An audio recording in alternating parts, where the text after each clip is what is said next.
All right. We are recording. We are live. Hello, dear Monica. How are you? Hey G, I'm do you mind if I call you G and not Gurlane because that's how I know Absolutely. you? Call me G. Absolutely. Yeah. That's if you don't call me G, it sounds odd to me. So we'll go with G. Welcome, very warm welcome to SCAR Sacred Cracks, Crevices and Rubies, my passion project. I've been waiting for our conversation for a long time. I get the sense there'll be two parts, but we'll see how it goes because your life is so big. Like my hair today is so big. So I a warm welcome and really deep gratitude for saying yes to this invitation. And Thank I'd you for love asking me. my honor, my pleasure. Thank you. I'd love to kind of ground with how are you coming into this conversation? How are you feeling in this moment? Feeling in your body, your spirit? Well, the body has issues, I'm 62 and there's always something or the other. But right now my lower back was hurting a little bit while I was sitting on the couch and I was like, and I don't like to take pills. And I was Yeah. just in India, so I came back with this pollution cough. So I have a Mm. bit of a niggle in the throat, but Mhm. so that's the body. But Yeah. but mentally, it's okay right now. I just Mhm. had coffee with two wonderful women, and we had such a delightful conversation. So I've come out of that feeling really good and positive. So that's a good thing for me because currently there's a little bit of uncertainty in what's happening in my life. And so I was Mhm. happy to have had that conversation where I felt again validated about what I want to do. Yeah. Okay. Yeah. And then we'll come back to that too. I feel like community is so key. Like we don't do this journey of life on our own. So I'm grateful that you had that. And thank you for your vulnerability and honesty in naming that uncertainty, what that feels like um, in the body. Uh, and then for the past week or even sometime today, was there anything that cause you to stop and just be awestricken? Anything that captured your attention and your heart this past in the last week or the last day? Uh, no, so I just returned a week ago from being in India for 5 weeks. Hmm. So the most overwhelming thing for me was just to be back and to slow down because India is so hectic. So it was just nice to put my feet up and just read my book or do whatever, but just not be doing something. Yeah. So that was a nice space to be in. But also, very interestingly, I reconnected with a lady who I didn't know really well. Her sister and I were in high school together. Mhm, And mhm. so that was like some 40 years ago. And she's the older sibling. So I knew her or I knew of her in school, but because she was not in my class, it's not like we had anything to do with each other. And she's Mhm. also lives in Abu Dhabi. So we Yeah. just discovered that, and I spent a wonderful evening with her and her husband yesterday. And it was just so nice to reconnect with a school friend sister and chat about old times and chat about what they're doing Mhm. and and I moved to Abu Dhabi not knowing anybody, and the two women I met for coffee today, the lady I met yesterday. It's just like I'm increasing my network of people in Abu Dhabi, and it makes me feel so good. Wonderful. Community comes up again. That is obviously like a very important part of your life and meaningful to you. And you mentioned that you moved to Abu Dhabi from New York, where we met.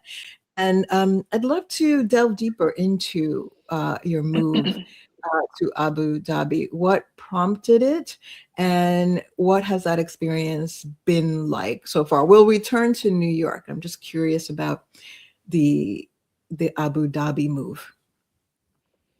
Um, I can't talk about my move to Abu Dhabi without at least giving some information about the move to New York, because Mhm, I lived in India for the longest stretch of my life in one place, and that was in India. But after I got divorced, I decided to upend my life and move to New York and start afresh. Until then, I had no concept of ever uprooting myself and doing something different in my life until I mhm, moved to New York. And I spent a most wonderful decade in New York, of which you were a major part of it. And that gave me, I guess, the strength and the courage mhm, to be able to do it. That mhm, it's not like, I can be stuck in one place, and I've done it, I can do it, and I will do it again.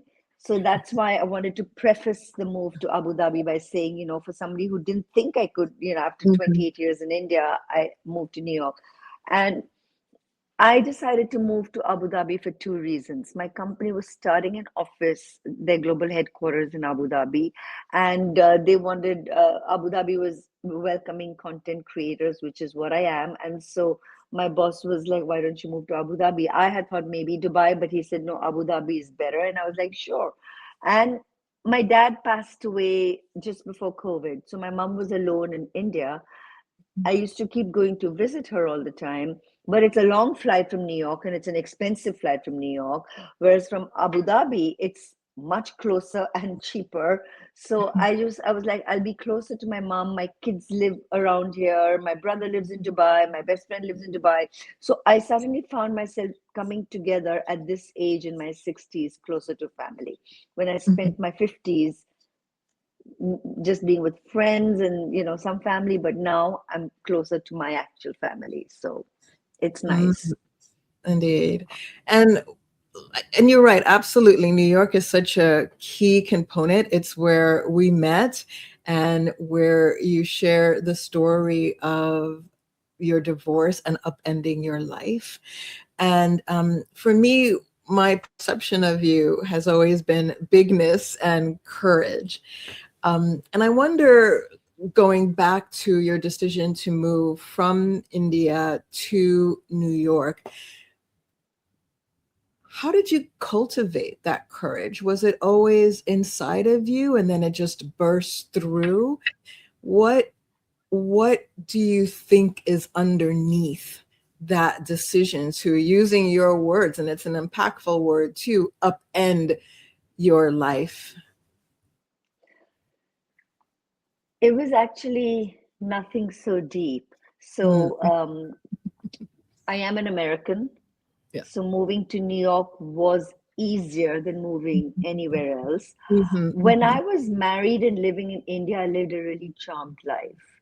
And after getting divorced, it was not as charming anymore. It was a little bit more difficult. Being a divorced woman in India was not easy. And, mhm, I lived a privileged life, but I had to get off the treadmill and be a little bit more real in the world. mhm, And mhm, so I was juggling in my head about, trying to do it in India the way I was always used to, or else just mhm. moving away to America Yeah. and starting again. And I have a huge family in the States. I mean, Mhm, my immediate family is on this side of the world, but my huge extended family is in the States. mhm, So it's not mhm. like I was moving cold turkey, not knowing anybody. I had a huge support system there in any case.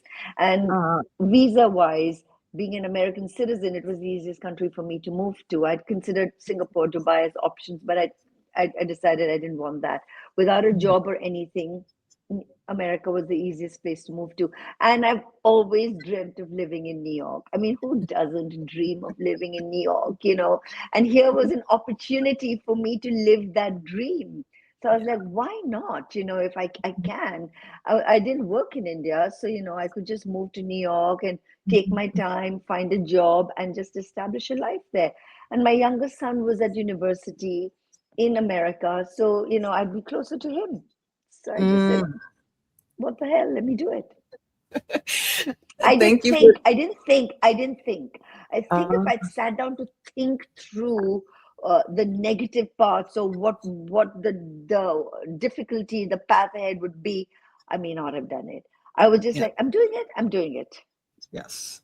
Yes. Yes. I'm really appreciating that I didn't think, right? The logical mind, I think, has a way of talking us out of what it is that our heart wants to do, what we feel compelled to do, because that's where I feel fear lives. And one of the reoccurring themes so far in our conversation is community and family. And share with me what that means to you: family, friends, community. What does that mean to you? It's a huge part of my life. First, Mhm. I have to say, first of all, that when I was living in India, I was the primary caregiver for my dad, who was not keeping very well. And he was a bit concerned when I decided to move because he was like, what's going to happen to me? My mother turned around and said, go, don't Oh. let us hold you back. You have done things for people all your life, putting others before you. Now is your time. Just go and live your life. And I was going to go and stay with a sister of hers who had gotten divorced around the similar age that I got divorced and had created a whole life of her own. So she Mm. said to me, you're going to my sister. What better role model could you have? You know, she'll be a great guide to you to, just take your life and move on. So family was really a support system for me. And when I got divorced, I had a lot of friends too who came forward and they were like, you know, we'll help you whichever way you need to, monetarily, emotionally, every which way. And it was just good to know that they were there, Mhm. even though I didn't need their help. But it was just good to know that I had such a great support system. Yeah. So I'm a huge believer in the bonds of family and friends. And I believe in giving back. So wherever I can do that for people, I would like to do that too. Mhm. Thank you so much for that. And share with me, delving a little bit deeper, who is Monika as a friend? How do you give back? How do you feed your community and your inner circle? Gee, I've never really sat to think about that because one of the, I mean, it's not a problem, but one of the things is that I don't think about things. I just do from my heart. So whatever Mhm. my heart tells me to do, I do. Yeah. Um, you're better off telling me who Monika is as a friend rather than me telling you who Monika is as a friend because, but I know I would do anything. If my friend is in need, I would make sure I'm there. I would take that 4 a.m. call from a friend, if they need Mhm. it. I mean, I might not be able to monetarily help my friends if as much Mhm. as I may want to, but that's because, I'm in a similar situation. But Yeah. listening to them, being there for them, uh, I'll do anything for my friends. Yeah. Yeah. And you're right. For me, as a person privileged to be your friend, what I remember most, and each one of us will have different answers, is that you feed your friends, and you feed us well. And I remember your first dinner party. You're like, well, I don't know if I can cook. I'm not sure. I remember, and we all ate. We're like, what is this? This is like a gourmet meal. What does she mean she can't cook? So I've always been appreciative of your hospitality whenever we visited your beautiful studio apartment in New York City. There was food everywhere, and there was a cadence to the meal. There was wine. There was music. It was just a total body experience, and it felt like love. So I don't know if I've ever told you that, but that is something I will always remember, just coming to your home and feeling hugged by your being such an amazing hostess. So and and I don't think that comes by accident. So I'm curious about what food has meant for you in your life. I think that also comes from just being an Indian. I guess we're just hospitable people. Yeah. And there is a saying in Sanskrit, Atithi Devo Bhava, which means my guest is my God. And so it stems from that. There, it's always like, if you have one piece of bread and somebody comes to your door, break it and share half. It's been a thing, that we're kind of raised with Mhm. in India. And I think you'll find it's not just me, many Indians are like me, Mhm. hospitable and open their doors and, lay a spread as per what they can lay out. Yes. my Yes. my so my family has been like that. My mother has always been like that. My grandmother has always been like that. It's just Mhm. an imbibed thing, Mhm. like Mhm. you've Mhm. grown up surrounded by it and you just continue it forward. And we have large families, so we're forever having everybody over, so it's like always around food. What are we going to eat? What are we going to cook? We finish breakfast and what's for lunch? We finish lunch, what's for dinner? It's like the theme constantly. And Yeah. then India has 1.4 billion people, so you can Mhm. imagine that you're never alone anywhere. You're always surrounded by people. So if you have no family around, you've got people dropping in, you've got helpers, domestic helpers, friends. Yeah. It's just like always somebody around, and everyone needs to be fed. Anybody Mm. comes to your house, you always say, will you have tea? Will you have coffee? Will you have something to eat? It's just a thing. Well, it's a beautiful thing, and it really touched my heart and forever changed me. So I really appreciate it. And Thank you. you mentioned Sanskrit, and I recall conversations about the importance of spirituality to your father. And so is there something that you recall in your father's study, or something within your spirituality that you hold on to, that is one of your guiding lights in life? Um, I like that you say spirituality because it's different from being religious. And a lot of Indians are raised to be religious and follow rituals and things like that. And my mother is very much like that. So my brother and I denied it growing up because I was like against all this ritualism and doing things and all that. So for the longest time I ran away from anything and everything that had to do with following a system and a method. But when I started working, I as a writer, one of the things I was doing was creating content around Hindu philosophy. And when Mhm. I started researching that, I was like, wow, this is not the way we were taught in school. I wish, or, growing up, I wish we'd known a little bit more about the innate philosophy of Hinduism because that makes so much sense. Mhm. Basically, it's common sense, it's logical. And so that's when I realized that I was embarking down a path, which you can call it spirituality, but I was beginning to enjoy the philosophy of Hinduism. And the biggest thing for me is do your duty without attachment. And Mhm. I remember arguing with a Vedanta teacher saying, how? As a mother, as a daughter, how can I not have attachment? It's impossible not to have attachment. That's a human feeling. It's natural to humans to be attached. But over the years, my 10 years in New York, being far away from my family, I think distance helped with the detachment a little bit. And I'm slowly trying to learn how you can be attached to someone without being attached.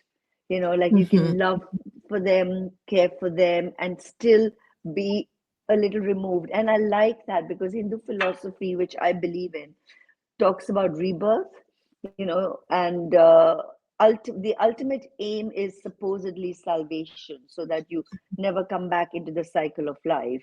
So you Yeah. have to lead such a life that you break free of this cycle. I'm not sure that I want to break free because I do quite enjoy life, so I'm quite happy to come back into my next few lives. So I might be just that little bad, so that I come back. But in any case, I do believe that soul doesn't die and that soul moves on. You talked about my father. My father was an atheist most of his life, and I think he was also rebelling my mother's extra religiosity. But later in life, he became very spiritual, and he read the Bhagavad Gita and all the epics, Hindu epics, and he decided to write the Gita for the layperson so that he could explain it to them. And I helped him edit that book. And I remember one of the, and he was quite seriously ill. And I remember saying, Dad, like, I don't know what I'm going to do if you die, because, I really looked up to my dad and I loved my dad. And he said, Monica, what is death? I'm just removing the clothes that I'm wearing and I'm going to put on new clothes. That's what it is, and shedding this skin and getting a new one. My soul is not going to die. I'll always be there. And I think just talking about that with him made me accept the inevitability of him going away. It's been 7 years, actually. On the 20th of February, it was 7 years since my dad passed away. I did not cry when he died, and I still have not cried because I just feel like my dad was ready to go. He was suffering. Why was I being selfish to keep him here? And he prepared us for that. So that's part of, I guess, detachment or attachment or whatever it is you want to say, but the Hindu philosophy kind of guides you along that path. Mm. So beautiful. I am a huge fan of the Bhagavad Gita. And if you ever publish your dad's book, I want to be the first one to receive a copy of Oh, I that. have to So, see if we have any extra copies because, of course, we printed it and published it and mm, distributed it amongst friends and family. mm, But mhm. I guess I didn't bring any for my Yeah, American friends because I didn't think of it. So, gee, I will yeah. keep it in mind. And if we have any copies left in India, I will give you his copy. Thank you. I would be so honored. I really subscribe to the philosophy of the Gita. It is a guiding light for me as well too. And continuing along the lines of community, you talked about your father and his influence on you, and you've also talked about your mother and her saying to you, "Go, go, go fly, go spread your wings." Let's talk about the mother-daughter relationship. It's a key one, a key one in my life. My mother is my guru, my continued teacher about how to walk in this life, about humility. Share with me what the journey of the mother-daughter relationship has been and continues to be for you. I mean, I need my mother for everything. I still seek her guidance for everything. I will call her and ask her her opinion and all that. But my mother is very different from me. I'm way more like my father. I'm very emotional and, Mm, it's all heart. My mother is such a practical woman. She often tells me that I wish you had an ounce of me in you because you would have behaved so differently in your life and done things a little bit more practically, rather than just being this emotional basket case that you are. So she's been a huge influence in my life because even though she had certain principles or whatever it was, she understands me. mm, And because she understands me, she understands why I might behave in certain ways. Or so even though I may not do what she approves of, she understands why I'm doing it. And she will stand up for me with other people saying, but you don't know, but this is actually because Monica is like this and she is like this. And and I appreciate that. I may not fight for myself, but my mother will fight for me. That is so beautiful to be understood, to be seen by a parent, in particular, I think a mother from whom we come. Um, how has that informed Monica as mother, especially mother to two boys? Yeah, well, so I wish I had a daughter. I have to tell you that I don't, but I need to just go back to also saying one thing. Um, I I shout at my mother a lot. I scream and yell and fight with her a lot. And in fact, it bothers me that even at this age, my mom's 86 and I still feel I'm short tempered and irritable with her. But then on the other hand, I was talking to somebody and they said that womb is a receptacle, you know, and Mm, one place that's your comfort, that you feel comfortable to mhm, just share and be yourself. And that mm, receptacle takes it all in and nurtures it. mm. Sorry, my No, all throat. good. Yeah.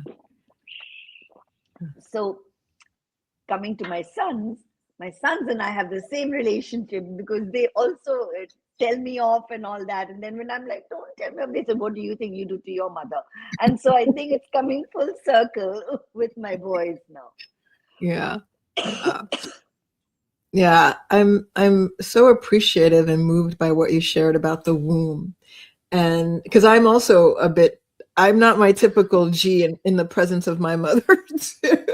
So that's why she humbles me always when I think I've made a modicum of progress on my spiritual path, and really appreciating the womb as a receptacle and being able to take it all and to understand it. I think sometimes I think when my mother looks at me, she still sees the little child. So she always will.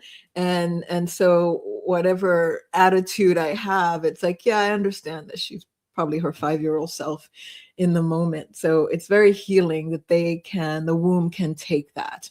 On the And flip still side, see G, it. I just have to add one thing. Yes. You said your mother sees the little child.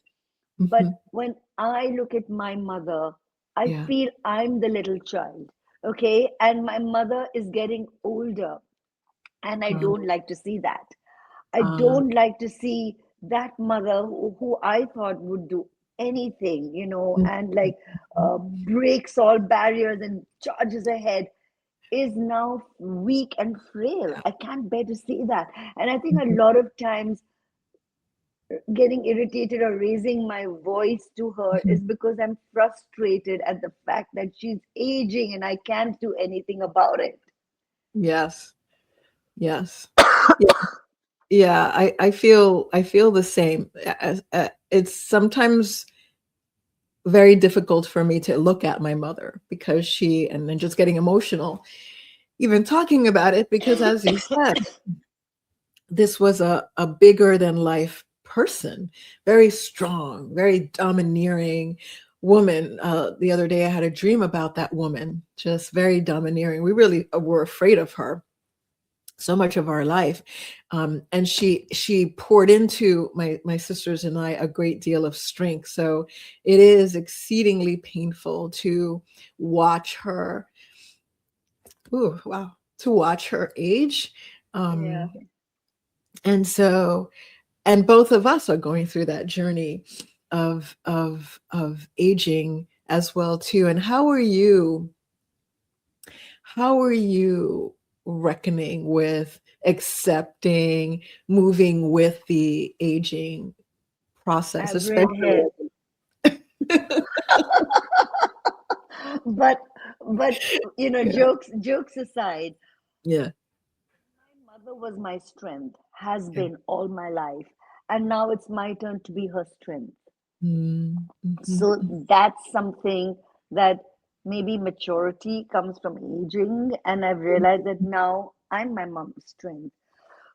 mhm, mhm, She recently had a fall and fractured her back and was bedridden, so I spent time with her in India. I call her twice a day, to check up on her, just to ask her stupid questions like, so what did you eat today, and what was the highlight of your day today? And then it's like all of 5 minutes of a conversation, we're just touching base with her. mhm, you mhm. know on the other hand, like I said to you earlier when we started talking, that my body has issues. I have like arthritic changes in my body, and I've had a double hip replacement. When I had to have my double hip replacement, I was living in New York, and I was like, I'm not doing my surgery in New York. I need to go to mummy. I Mm-hmm. have to go to India and do my surgery there because my mother will take care of me like nobody else will take care of me. Mm-hmm. And so Mm-hmm. I came back to India to do my surgery. And after, I've recovered and everything, the one concession I have made is I gave away all my 5-inch stilettos. And I have now started wearing sneakers. And I think of my mother all the time because my mother only wears sneakers. And I used to fight with her, saying, Mom, why are you wearing sneakers? And she's like, you'll know when you get to that age. And I am at that age now, where I'm looking for comfort over Yeah. fashion. But I mean, this hair, it's a statement only because I'm not the kind who likes to go to a parlor. That's not my thing at all. But when I started graying, first I grayed in a streak. I was still married at that time. I was in my 40s. And somebody thought I looked like my ex-husband's mother. I was so furious about that. I was like, what the hell? Just because I have one gray streak, I look like his Yeah. mother. So my mother-in-law was like, now you'll have to start dyeing your hair. I said, I'm not going to dye my hair, but I'll start having fun with my hair. So I Yeah. started coloring the streak different colors. And then it became a Monica thing. Yeah. The streak, all my accessories matched it. It became a statement. And then I started graying more. So then I just went fully gray. And I was like, I'm not going to do anything. But then I got bored and I shaved off my hair.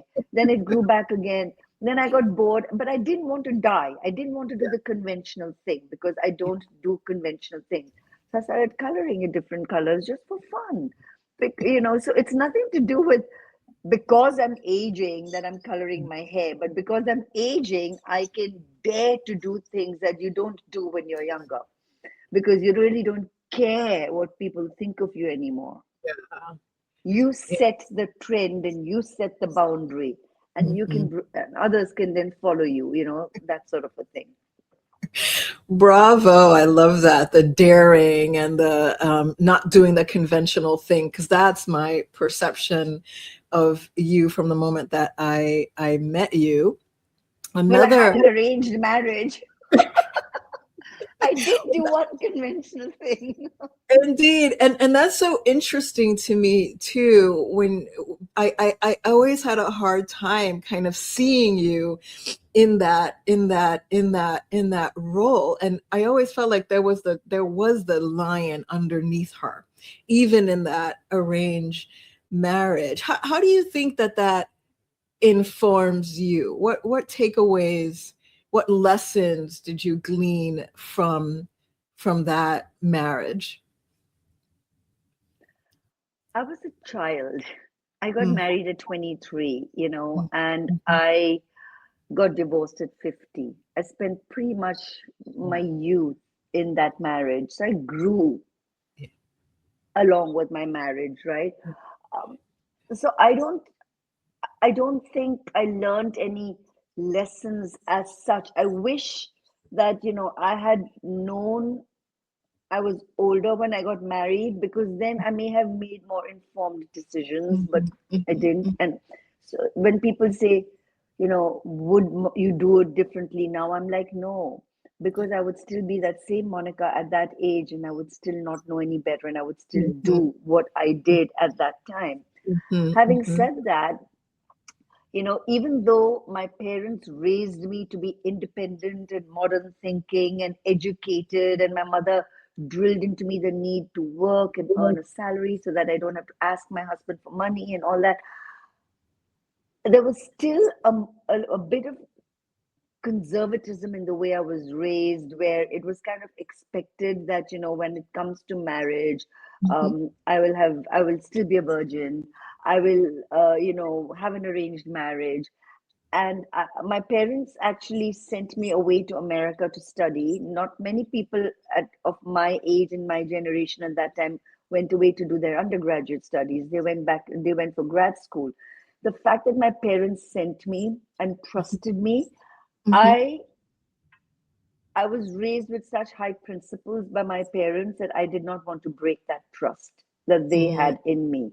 And so mhm, I didn't do things that they would not have expected of me. I was, I towed the line. I was the good daughter. And now I think back to it, I wish I'd broken every boundary at that time. I did everything within limits. I did crazy things like going barefoot to college and dancing on tables and all that. But I did not sleep with anybody. And I had an arranged marriage because that was the promise to my parents, you know. Mhm. Mhm. I mean, it sounds silly now when you think about it, you know, because now at 62, I'm like, I was such an innocent child, you know. My parents would have really cared if I'd done it, but did I know better? I did at that age. Yeah, So indeed. that's why I went into the arranged, and an arranged marriage isn't like they came and say, this is the man you're going to marry, and you know, you have no choice. No, you have a choice. You know, you can meet several people and you Mhm. know, decide and say yes, say no. It's not like, you know, you're forced to marry anybody. Mhm. So I had Mhm. my dad even said, if you want to go away with him for a weekend somewhere, go and you know, make your Mhm. decision. My ex-husband was more horrified than my dad was, like, you know, about like, how can we go away, you know, what do your parents mean and all that. So within boundaries I was conventional. Within Mhm. boundaries I was a Mhm. conventional girl because I did not like to break my parents' heart by doing anything that would upset them. Mhm. Unfortunately, that is also why I never told them I was having problems in my marriage. Mhm. And, you know, I stayed on in a marriage for too long because I didn't want to tell them that the choice was wrong, Yeah. you Mhm. know. And my dad said to me, he said, I wish you'd come to me 20 years ago. I don't know why you thought we would not have stood by you, Mm. you know, but I just felt like, you know, I will be destroying their illusion of me if I Mhm. say I failed this. Absolutely, and such a contrast to what you say about age now and coloring your hair, like, you don't give a damn so much any longer. No, no. No. And that wisdom, they Yeah, say, comes with age, right? You know, indeed. and so it does. Yeah, I mean, yeah. um, I am now one of those who tell my nieces, nephews, friends, kids, everything, get married, don't get married. It's really not important. Mhm. You know, find this person who knows you and trusts you, and that's what's more important. Marriage is a Mhm. man-made institution for man's sperm to give their property on to their own Yeah. people. You know, Mhm. it's not really, it's not something that humans naturally fall into. And I Mhm. truly believe in this 7 year, you know, thing that within 7 years, move on because Mhm. you're not meant to be monogamous for life. You're an animal. And Mhm. animals, except for some 32 species, are not monogamous creatures. So Mhm. I now speak a very different talk because Mhm. I truly believe that, you know, that is how it should be. And I think, though, that today's generation of Indian kids are very different. Mhm. They Mhm. don't just blindly follow what their parents tell them. They are precocious and they question everything. And a lot of them feel like getting married in their 20s is ridiculous. Many kids are now waiting till their 30s to get married. You Mhm. know, at Mhm. 23 I was still a little young. By 25 you're on the shelf at my time. Like, oh my god, you're still not married, you know. So Mhm. things have Mhm. changed now. They have, and I'm appreciating what you're saying about kind of sharing from your wisdom with the younger generation. I also know you to be a person who loves words and a voracious reader as well as a writer. Share with me what writing. Well, let's start with reading. What does reading mean to you? Why do you read so much? I mean, is it an escape mechanism? Maybe. I don't know. i've Mhm. I've always read. So we the school that we went to encouraged something called rapid reading and extra reading, and then you had to come back and discuss the book and you know whatever. And Mhm. so I got into the habit of reading, and my dad was a voracious reader. And like I said, I idolized my dad. I looked up to my dad. I thought, there was like nobody like him. My dad was a self-made man. He came from very, very basic roots. He used to study under a light in the garden, in the public garden, because he lived in a small little place and shared it with too many siblings and never got time, peace to study. So he went to a public garden and studied under the lights. And then he's the one who got a scholarship and went to MIT and studied there and came back to India and started his career. So I've always looked up to my dad, and my dad read a lot. Maybe my dad studied in a Gujarati medium, like we're Gujarati, so he studied in a Gujarati medium school and spoke Gujarati. So maybe he was reading a lot to improve his English, and you would never think that English was not his first language, but because my dad spoke beautifully and he wrote and he did all that. So I think somewhere inside me, I was also trying to follow my dad's footsteps, to be a little bit like my dad. And I remember during summer vacation, my dad would set us tasks like write an essay on this or read this and then give me a précis. So he got us into the habit of writing and reading. He was also very much into math, so he also made us do a lot of mental math skills with him. So a lot of what we are was honed by my dad in that sense. And then once you start reading, you just read. And my dad had such a huge library of books at home. So I used to just sneak books out and read them and, just develop that habit. So I'm saying escape mechanism because sometimes I read just to forget this stupid world that we're living in sometimes, and, just want to read and live in another world, which I can visualize. That's why I like good writers who make the pages come up in pictures for you, vivid writing. And so I read and I read and I read and I read. And the And reading also helps my writing. yes, yes. I want to talk about your writing, and I also, what book has left the most and deepest impression on you? I know you read a lot, so that may be a big question, but Yeah, is there one you that, can. and maybe even something recent, maybe just thinking about the books you read last year, but what stays with you and you feel will never leave you? There are too many books, but okay, so there's Yeah. an author called Elif Shafak. She's Uh-huh. Turkish and she's written a book called The 40 Rules of Love. And Mhm. to me, that's just such a beautifully written book. There's just so many profound thoughts in that book that it's a book that I really like to touch base, Mhm. every once in a while. But there are so many beautiful, beautiful books. Now I can't think of the top of my head, but Yeah. yes, I would Yeah. say that's one of the books. Yeah, you gifted me that book, and you're absolutely right. It tells the story of Rumi and his teacher, and Rumi is my Yeah, teacher. Like, I feel like that is a ancestor at some point. I resonate with everything he does. So that was, again, this so, is how you demonstrate friendship, right? You feed us not only food but beautiful books.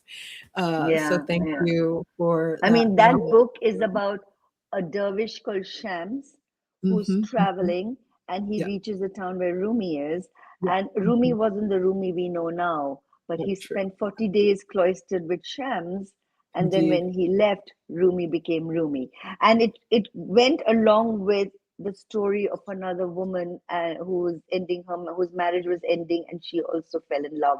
So side by Mhm. side, it was just, and I was in a bad marriage, and so I kind of identified, so it's just one of those books, as you know,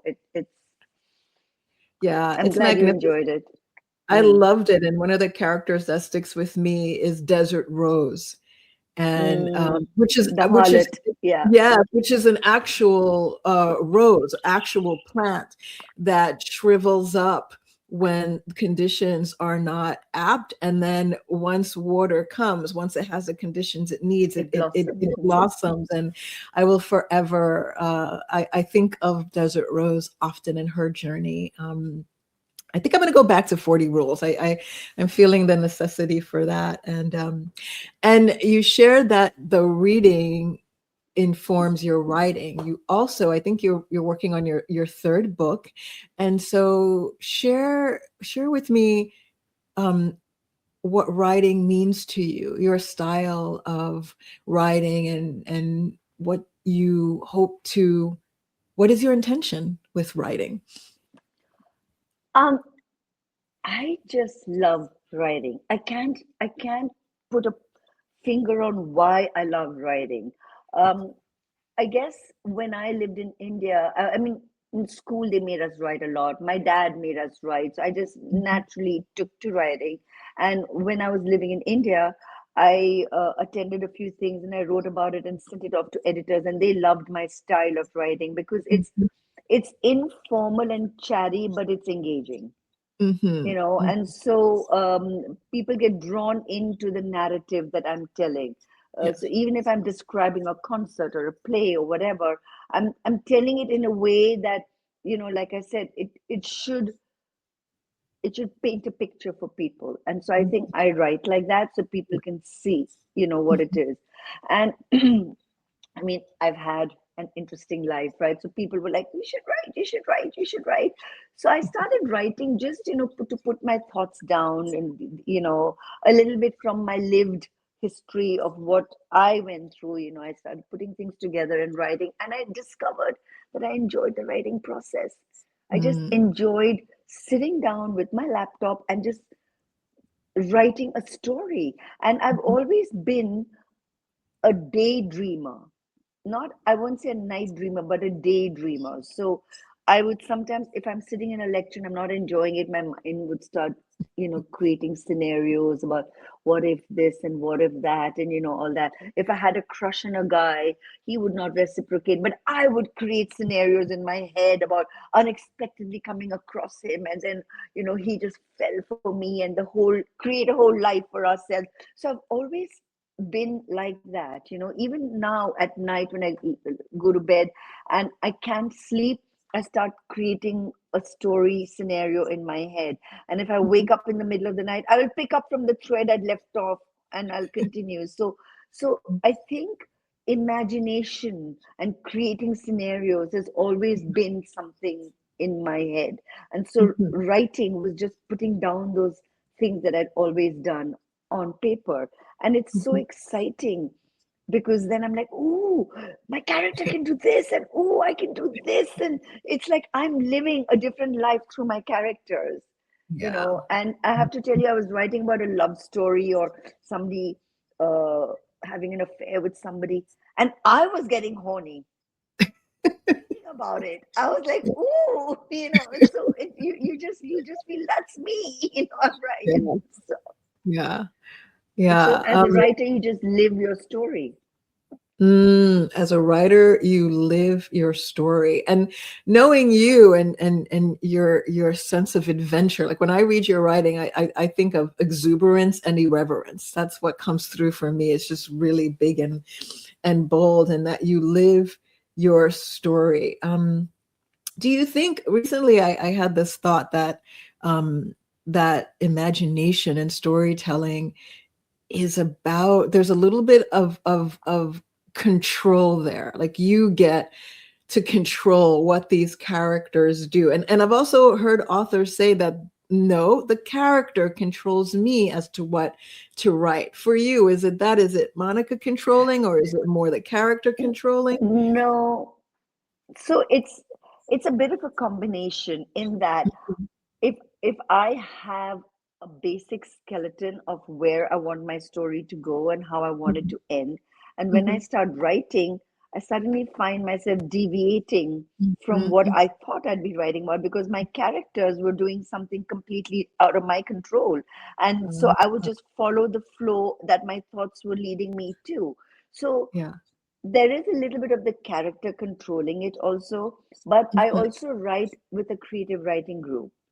mm, So because I do it with a creative writing group, there's a little bit about their perception of what I'm doing also that creeps a little bit into my subsequent edits after the first Mhm, time I've written it.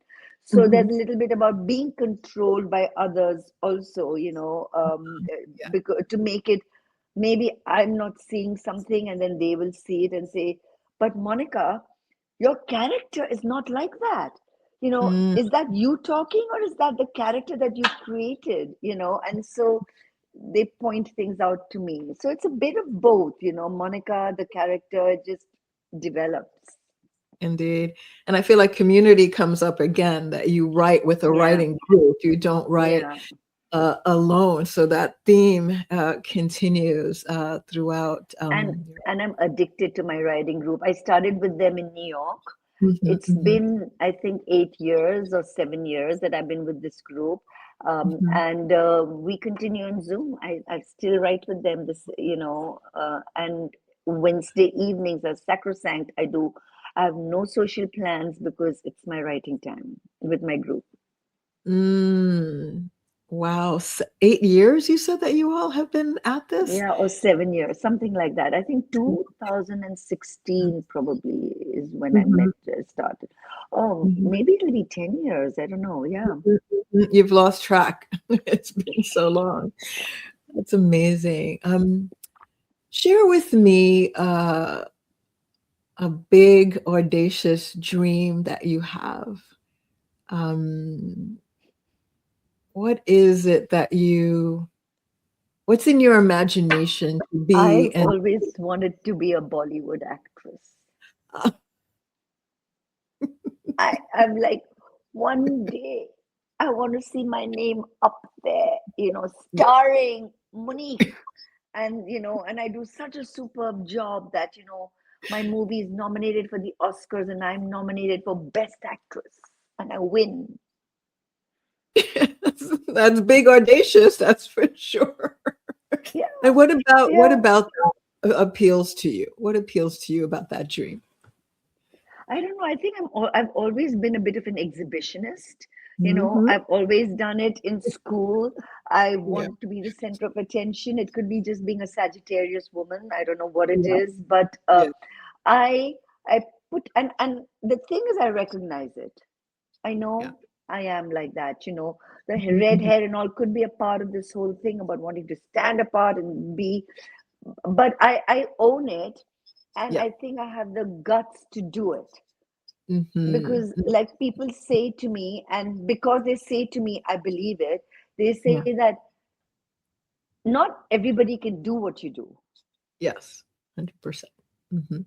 but I do it because I Mhm. enjoy doing it, and I feed off it. Yes. Yes. Yes. I thoroughly expect to receive an invitation from you to your premiere as a Bollywood actress. I totally can see that. I think you embody that. So I look forward to your uh, Oh, manifesting fingers that dream. crossed. In Hindi, there's a saying, "Tumhare muh mein ghee shakkar," means Mhm. let there be ghee and sugar in your mouth. Sweetness and like Um, that. Like those blessings that you're yeah. giving me. Let there be so ghee and sugar in your mouth. May it be Yeah, so. May it be so. it's And like a blessing. Yeah. yeah, yeah, yeah. We'll put that out, and then we'll revisit this when you're nominated for an Oscar. Um, and in closing, the hour just went so quickly. One of the questions I really love to ask is, imagine that this conversation is put into a digital bottle and thrown out into the universe, and someone in their 20s, let's say, hears this and is listening. What message would you convey to those who come after us, say maybe 50 years down the line? What message would you have for descendants based on where we are now? You can also look at the past, the ancestors. Life is cyclical. So even if you're feeling down and low, it's only going to go up. And if Mhm, you're up, it's going to come down, but it will go up again. mhm, But what I want to say is life is too short. At the end of the day, it is too short. And you've been given the gift of life. So mhm, make the most of it. Don't be scared.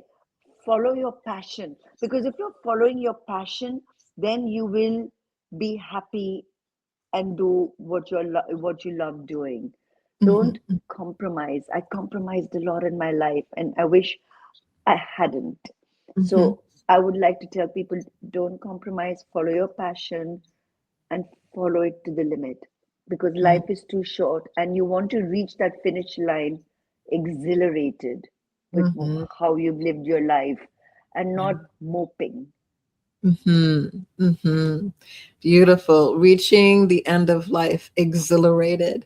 One of the things that informs me when I hear you say that is I was once told the way we die is the way we live.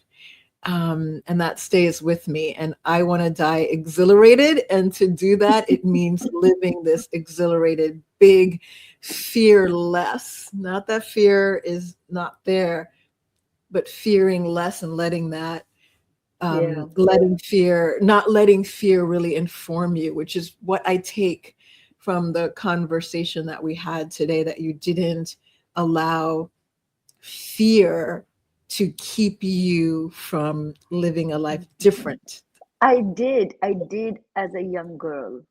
as a young girl, and As I that got maturity. older, I stopped, and which is Yeah, why I want to tell the young people yeah, yeah. that it may look bleak, but it's not. Hmm. Just do Mm, it. indeed. Yeah. Don't waste And your it's lives. Don't waste that life that you've been gifted. absolutely. And I wonder too, I think when you're young, can you see that? But I think No. that's what the elders are there for. I love that your mother said, go, fly. Because I think a lot of what keeps us back, I think you even shared that too when you were away, is the perception of what will our parents think, what will the Yeah. family think, always thinking about what others, as opposed to I love you and this is for me. So even planting that seed of don't allow others to inform your decision, let that be. You know that I've written 3 books. Like my third one's complete now. I'm going into second edits. Mm-hmm. But in each one of them, I pick socially taboo topics because Yes. I want to tell people, Yeah. don't let society tell you what to do. Do Mm-hmm. what you love to do. You know, Mm-hmm. Mm-hmm. Everybody's so worried about what society will think, what Yeah. my neighbor will think, what this person will think, what that person will think. Forget that. What do you think? Do what you like, love. Mhm, That's what should be mhm. important. Indeed. That's a timeless message. And thank you for putting that out in the world, changing hearts and souls and really encouraging people, inspiring people to be who they are. This is why SCAR exists.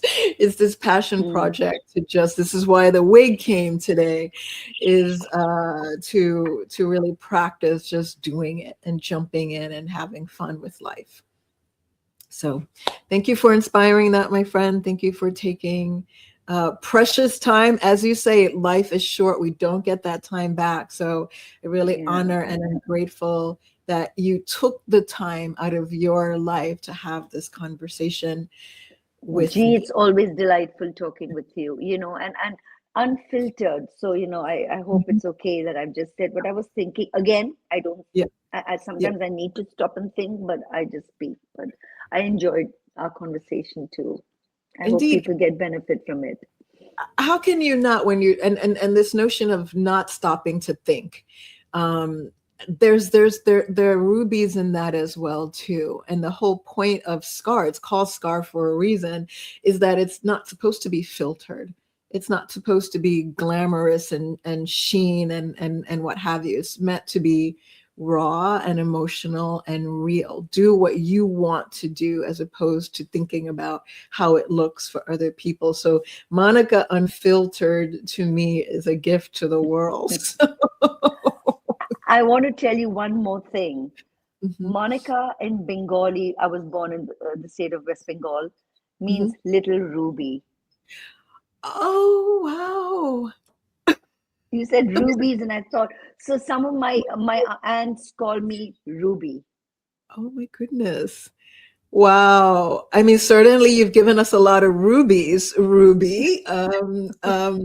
Wow. And then Ruby has that kind of red color, and you have that in your Yeah. hair, and this hair is kind of reddish as well, too. So there are no accidents in this world. And I think that's for me, another gift of aging is that I see the connections.